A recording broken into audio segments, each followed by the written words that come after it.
Hi everyone! In today's episode, I wanted to share an inspirational story with you guys, which is how Bebe Rexha ended up writing the #1 hit song, The Monster, for Eminem and Rihanna. I think that there are many valuable lessons to be learned from the story, which I'll be pointing out as well. Now, I am Tynia Coates. I formerly worked for one of the biggest companies in the music business, BMI. I have helped thousands of songwriters with their royalties, and with my series, Music Money Mondays, I'm going to help you to step up your royalty game.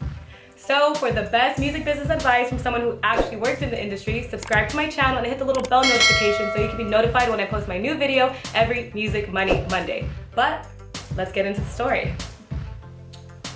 Alright, so when I worked at BMI, there was a woman named Samantha Cox. She still works there now. She's actually the vice president of BMI's creative department. She is an amazing person and she has helped to launch the careers of many major artists like Lady Gaga, Kesha, and many others. But one day we were having a conversation and we were talking about how to become a better songwriter or how to see success as a songwriter, and she said that the key is to co-write and collaborate with many other musicians and songwriters. And then she went on to tell me the story of how she got Bebe Rexha to do this very thing and how it led to her writing the #1 hit smash song, The Monster, for Eminem and Rihanna. So she met Bebe Rexha when Bebe was an unknown aspiring singer-songwriter. She thought she was good and had a lot of potential, but she told her to start writing and co-writing with other musicians and songwriters so she could become even better. So Bebe went out and started going to all these different writer workshops to perfect her craft and to meet other writers, and BMI also introduced her to other writers through some of the writer workshops that they have. And eventually, Bebe Rexha ended up getting a deal. She signed with Island Def Jam, but sadly, eventually, she ended up getting dropped by Island Def Jam, and this put her in a very dark place. But she had a writing session scheduled, and it was actually set up by BMI for her and some other writers who were on her same level. So there was a producer named Frequency, another producer named Alias, and also a writer named John Bellion. And John Bellion was unknown at the time, just like Bebe Rexha, but now, of course, John Bellion is coming up there, just like Bebe Rexha. But anyway, they went into the studio and they ended up creating, writing, and recording the song, The Monster. Now, nobody asked them to write this song or make this song for Eminem. Nobody asked them to make this song for Rihanna. This is just what came about from them coming together in this writing session. And actually, Bebe ended up putting it on her demo so she could try to get another record deal, and all of them started to shop the song around within their sphere of influence. But the producer, Frequency, on the song, he knew someone for Shady Aftermath and he played the song for them. They loved it, then they went and played the song for Eminem. He loved it and he asked them to immediately send everything over to him so he could start recording, and they did. Then for almost a year, they didn't hear anything back from Eminem's people, but then the track listing for Eminem's album was released to the world, and on the track listing there was a title called The Monster, and the rest was history. The song became a #1 song. It was nominated and won many awards, and actually it was Eminem's first #1 on Billboard's Hot R&B and Hip Hop chart. So it was a big song for everyone involved. Now, I love that story so much, and there are some very important things that I want to point out. One is, don't count your chickens before they hatch. You see, like, if you get a placement, a commercial placement, a TV placement, an artist placement, do not count on that placement until that placement is actually out into the real world.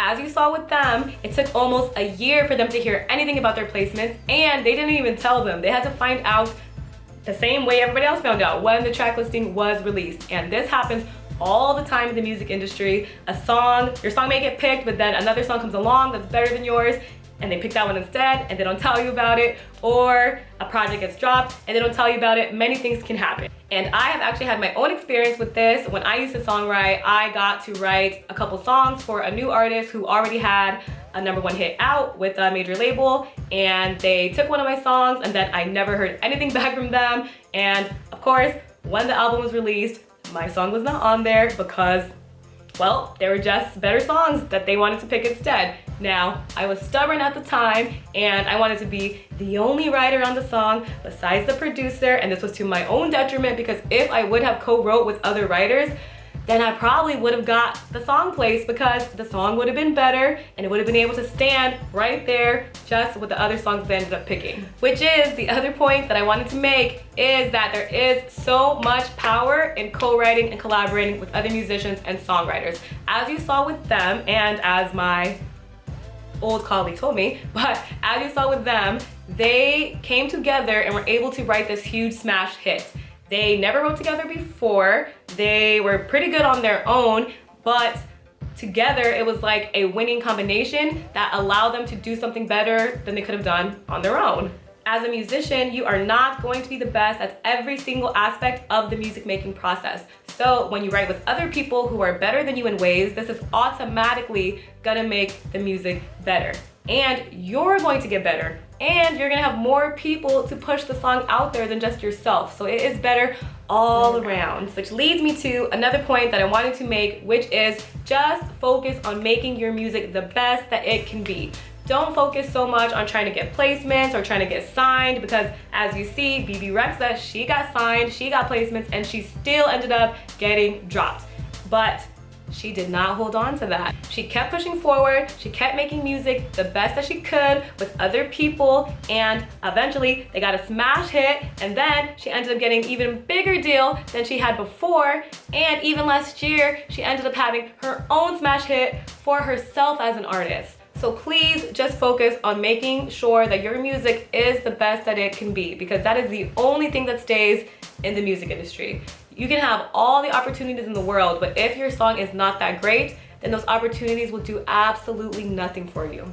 Now, I want to know how many of you have been co-writing, or if you guys are writing with the same people, have you been trying to meet with new people to write with? Let me know in the comment section down below. Also, if you would like to meet new people to co-write with, then please reply and let it be known to the question in the comment section below, so that other writers and musicians who come on and watch this, they could go there and see that you're open to it, and if they like your work, then you guys can get together and collaborate.